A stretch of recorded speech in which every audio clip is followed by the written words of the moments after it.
Hajde, s hajrom. Hoćeš ako Bog da. Zagrcnu se beg. I Ramo se diže pa, idući za Ilhamijom, poče ga tješiti. Ništa se ne boj, tamo ne kidisavaju, nisu nikog pa neće ni tebe.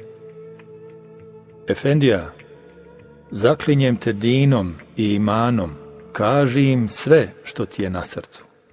Ne ostaji im dužan tako ti velikog Boga. Nek vide da te nije strah, da ih se ne bojiš. Hroptao je hajduk, s mukom pokušavajući da se pridigne. Ilhamija zastade, okrenu se, ali ništa ne reče, već ga pomilova pogledom. Laj, al nećeš dugo, zaprijeti Čelebija. Znam ja to i bez tebe, kilo sipljivi, a tom tvom veziru slobodno kaži da mu ovo poručujem. Da ga ne bendam i da ga se ne bojim ni koliko mog dorata. Niko dorata, čuješ li, izmećaru? Pričaj, pa si sine, platit ćeš za to, beli ćeš platit, prosikta Čelebija, mašući ključevima. Stražar iz konaka preuze Ilhamiju pri izlasku iz tvrđave. Išli su istim putem kojim je Ilhamija prošle noći bio doveden. Sad, po danu i po suncu, sve je bilo drugčije. Stražar je bio mlad i bezbrižan, delija, koji je sve dok se ne spustiše do u grad, tiho pjevušio. Mada mu je srce brže kucalo, a nekakva unutrašnja vatra udarala u glavu, Ilhamija je uspravno koračao, bez kolebanja i strepnji, pred susretom koji ga očekivao. Činilo mu se da ga neprestano gleda i prati ono krvavo i izbuljeno harambašino oko i da još uvijek čuje njegov promukli i prkosni glas kojim je govorio Čelebiji. A tom tvom veziru slobodno kaži da ga ne bendam i da ga se ne bojim ni koliko mog dorata. Niko dorata, čuješ li, izmećaru? Pred prvim grobljem na koji naiđoše, Ilhamija stade. Šta je sad? Zastade i stražar. Da proučim Fatihu, tiho će Ilhamija. A zar baš moraš? Treba, moj sinak. Ti svoju dušu razgaljuješ pjesmom, a Fatiha obraduje duše mrtvih. Lijepo da ih se insan sjeti.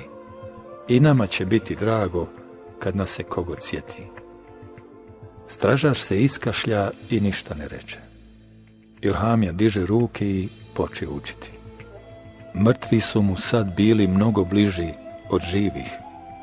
Kad dovrši i predade Fatihu, krenu. Stražar za njim više nije pjevušio. Prolaznici koje su susretali zazirali su od njih isto kao i sinoć. Pravili se da ih tobože ne vide. Čak i djeca koja su se igrala po sokacima, čim bi ih ugledala, prekidala bi igru pa se pribijala uza zid i sašaptavala. Ja, pomisli Ilhamija s tugom, što li od insana kad mu je najteže svi počnu okretati glavu. A onda se sjeti Hamzage i Topal Hodže, pa mu se nekakva milina razli oko srca i brzo se popravi. Ali eto, ni svi insani nisu isti. Kad izbiše pred konak, dočeka i straža. Kad prije, mumine, iznenadi se jedan od stražara. Pa rečeno je da pohitim. U avliji stražar zaustavi Ilhamiju. Stander tu i ne miči se. Stražar uđe u konak, a Ilhamija ostade u avliji. Avlija je uvijek živjela svojim uobičajenim životom. Pašalije su promicale, čas ulazeći u konak ili zamičući kroz kapiju na drugoj strani avlije, kuda se ulazilo u vrt s nasadima. Golubovi su krupno gukali za golubicama, iz mutvaka na drugom kraju konaka povjetarac bi nanio tople mirise jemeka, a žuta ugojena mačka drijemala je među šimširima, samo ponekad pogledajući spram golubova koji su je oprezno obilazili. Ilhamija je stajao i čekao. I što je vrijeme dalje odmicalo, osjećaj tuge i napuštenosti sve mu se više uvlačio u dušu. Sam se sebi činio suvišan i od svih zaboravljen, kao mrtva ostavljena stvar. Obuze ga nekakva tjeskoba, a grlo mu se naglo osuši i umalo da se ne napi vode sa šadrvana, ali se u posljednji čas sjeti da je zapostio, pa sam sebe ukori kako se mogao dotle zaboraviti. Ovo me šeitan ponovo saliječi i iskušava. Ne bi li me prestrašio i skrenuo s puta? Pomisli u strahu i poče poluglasno učiti: Gospodaru, utječem ti se od sumnji i ubadanja šeitana. Stražar se vrati i pozva ga. U hajatu ga dočeka hladovina. Avlija puna sunca ostade s one strane ulaza, a iz hajata se vidjelo kako mačka bezbrižno drijema među šimširima. Gore u vrh basamaka, zastrtih crvenom kadifom, preko kojih se ulazilo u divan odaju, čuo se tihi razgovor, ali se niko ne pojavi i ne sađe. Kad bi neko prošao hajatom, prošao bi gotovo nečujno, a govorilo se polušapatom. I stražar se bio ukipio, pa se i ne miče. Vrijeme je sporo i zamorno odmicalo. Vrata na desnoj strani hajata škripnuše. Pojavi se čaušlar Čehaja Sulejman Efendija i pođe prema Ilhamiji. Oštro ga odmjeri i pokaza na štaku. To ostavi i skini firale. Ilhamija se prignu pa šutke uze firale, metnu ih uza zid i prisloni štaku uza njih. Sulejman Efendija se iskašlja, pa naglašavajući svaku riječ poče ga upućivati kako će se ponašati kad uđe i stane pred vezira. Pritom je jednako prijetio kažiprstom: Dobro me poslušaj. Kad staneš pred njegovu preuzvišenost vezira, prvo ćeš nazvati selam i pristupi ruci. Onda sastavi ruke na prsima i izmakni se nekoliko koraka. Leđa ne okreći. Onda stani, obori oči zemlji i čekaj dok te ne bude pitao. Odgovaraj samo na ono što budeš pitan. Samo na to, jesi li razumio? Razumio sam. Sulejman Efendija ga je još jednom odmjeri, kao da razmišlja nije li nešto zaboravio. Sad hajde sa mnom. Ilhamija zažmjeri i uzdahnu. Prošaputa bismilu i koraknu. Krvotok mu je snažno udarao, a u grlu ga stezalo. Gospodaru, ne ostavljaj me samoga i ne dopusti da on bude jači od mene, zamoli iz dna srca. U sobi u koju uđoše nije bilo nikoga. Stander tu i čekaj.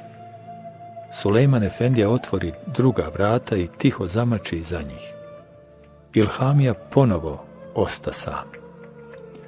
Soba je bila ispunjena gluhom tišinom i samoćom. Bila je to jedna od onih sumornih prostorija u kojima ljudi šutke sjede, jedva čekajući da ih napuste. Soba u koju se nikad ništa ne zbiva, osim brižnih misli i nesigurnih nada onih koji tu dolaze i čekaju. Vrijeme kao da nije odmicalo, a čekanje je trajalo ubitačno. Velika crna muha, dlakava poput pauka, neprestalno se zalijetala i udarala u prozorsko okno, nastojeći da izleti. Pritom je tako otegnuto zujala da se Ilhamiji činilo da cvili od očaja. On priđe prozoru i očkrinu ga. Ajde, ajde na sunce. ako ja moram, ne moraš ti. Muha se odlijepio od okna, pa zazuja i odletje. Sulejman Efendija uđe. Tiho pritvori vrata i priđe mu. Rekao sam ti kako ćeš. Prvo selam, pa onda ruci, pa onda se izmakni, ali ne okreći leđa. Gledaj, preda se, a ruke drži. Ilhamija ga je slušao, ali niti ga je čuo, niti vidio. U sebi je sricao riječi posmrtne pouke. Kad ti dođu dva meleka koji su bliski Allahu Đelešanuhu, a koji donose radosnu vijest od strane milostivog Allaha, nemoj se uplašiti i nemoj biti tužan pred njima, već im odgovaraj jasno i razgovjetno. A ko je Dželalija, pa da se njega plašim? Upita sam sebe. Smrtan i prolazan kao svi, list na vjetru, rosa na suncu, samo je Allah vječan. Ti kao da ne slušaš šta ti govorim, oštro će Sulejman Efendija. Sve sam čuo i sve mi je znano. Odgovori jedva čujno. Onda hajde za mnom i gledaj kako ćeš. Koračao je kao u snu, dok mu noge ne upadoše u mehkoću halije. Odjednom mu se učini da ga gleda Haram Bašino izbuljeno oko i da čuje njegov proderani i prkosni glas. A tom tvom veziru slobodno kaži. Selam, selam, ruci, čuo je oštar Sulejman Efendijin šapat.